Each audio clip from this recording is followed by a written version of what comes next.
புரட்சித் தலைவர் எம்ஜிஆர் அவர்கள் தான் முதலமைச்சராக பொறுப்பேற்று நிறைவேற்றிய பல திட்டங்களுள் மகத்தான திட்டமாக போற்றப்படுவது ஏழை குழந்தைகளுக்கான சத்துணவு திட்டம். எம்ஜிஆர் அவர்கள் தன் இளமை காலத்தில் வறுமையின் கொடுமையை அறிந்திருந்தார்.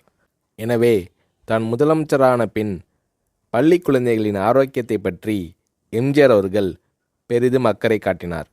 பள்ளிகளில் படிக்கும் ஏழை குழந்தைகள் பலர் சத்தான உணவு இன்றி மெலிந்தும் நோய்வாய்ப்பட்டும் இருப்பதைக் கண்டு மனம் வருந்தினார் எம்ஜிஆர்.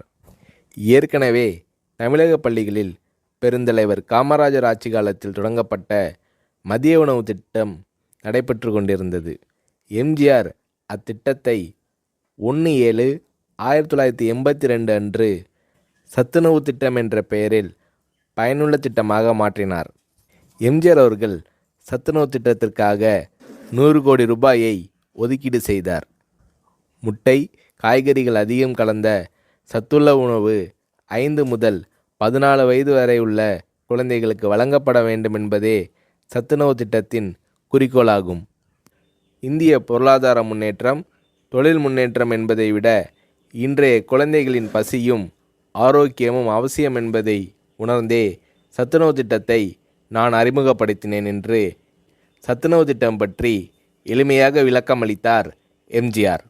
எம்ஜிஆர் அவர்கள் அறிமுகம் செய்த சத்துணவு திட்டத்தை உலகமே வியந்து பாராட்டியது. மேலை நாட்டு தலைவர்கள் மற்றும் மக்கள் தொண்டு அமைப்புகளும் இத்திட்டத்தால் ஈர்க்கப்பட்டனர்.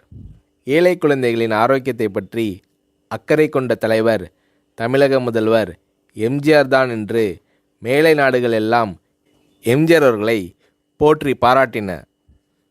எம்ஜிஆர் அவர்கள் தான் முதலமைச்சராக பதவி வகித்த போது தீட்டிய நல்ல பல திட்டங்களால் எம்ஜிஆர் அவர்களை புரட்சித் தலைவர் என்று மக்கள் பாராட்டத் தொடங்கினர்.